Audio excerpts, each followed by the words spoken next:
Assalamualaikum warahmatullahi wabarakatuh. Perkenalkan, nama saya Nisa Indristiani, NIM 28.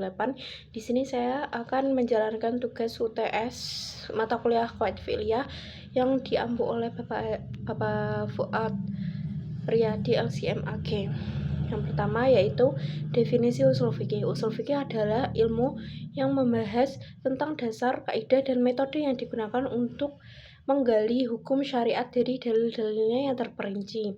Lalu yang kedua, definisi fikih. Fikih adalah ilmu tentang hukum-hukum syariat Islam yang bersifat praktis atau amaliyah yang diperoleh dari dalil-dalil terperinci seperti Al-Quran, hadis, ijma', dan qiyas. Contohnya, hukum sholat wajib 5 waktu, hukum zakat, dan hukum jual beli yang halal.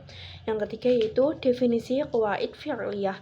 Qawaid fiqhiyah adalah kaidah-kaidah umum dalam fikih yang menjadi dasar untuk memahami dan mengatur banyak masalah hukum yang serupa. Contoh, al-umuru bil maqasidiyah yang artinya segala urusan tergantung pada tujuannya, dan ad-dararu yuzalu, kemudaratan itu dapat dihilangkan.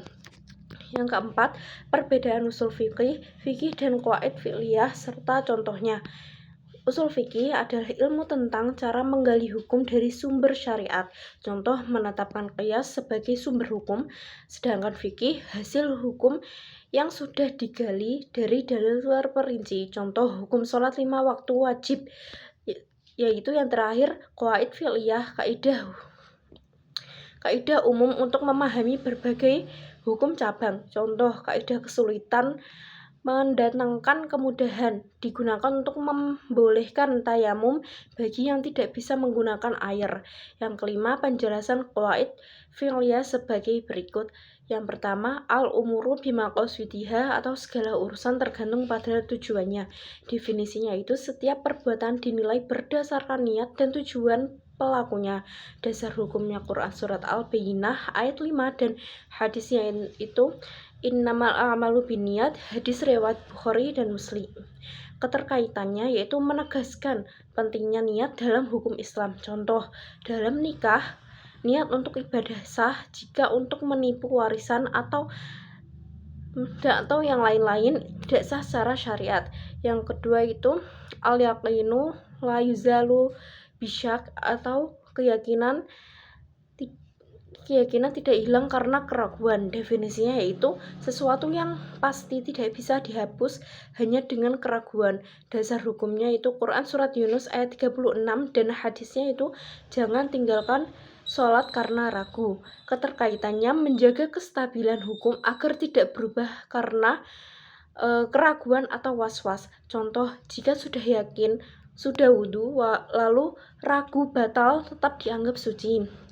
Yang kedelapan yaitu al-masyaqqatu tajlibut taisir, yang artinya kesulitan mendatangkan kemudahan. Definisinya, bila ada kesulitan dalam pelaksanaan hukum, maka ada keringanan. Dasar hukumnya Quran surat Al-Baqarah ayat 185 dan Quran surat Al-Hajj ayat 78. Keterkaitan menunjukkan fleksibilitas hukum Islam. Contoh, orang sakit boleh tayamum atau tidak berpuasa. Yang kesembilan yaitu ad-dararu yuzalu, yaitu artinya kemudaratan itu harus dihilangkan. Definisinya, segala bentuk mudarat harus dihindari atau dihilangkan. Dasar hukumnya hadis tidak boleh menimbulkan bahaya dan tidak boleh membalas bahaya. Hadis riwayat Ibnu Majah. Keterkaitannya itu prinsip dasar dalam hukum Islam untuk mencegah kerusakan. Contohnya, melarang penjualan barang yang membahayakan masyarakat. Yang ke-10 yaitu al-adatu muhkamahu atau adat kebiasaan dapat dijadikan hukum. Definisinya, adat yang baik dan tidak bertentangan dengan syariat bisa menjadi dasar hukum. Dasar hukumnya Quran surat Al-A'raf ayat 199 dan kaidah fikih klasik. Keterkaitannya yaitu menunjukkan keluasan Islam terhadap budaya lokal. Contoh, dalam mahar pernikahan nilainya mengikuti kebiasaan masyarakat setempat. Terima kasih. Wassalamualaikum warahmatullahi wabarakatuh.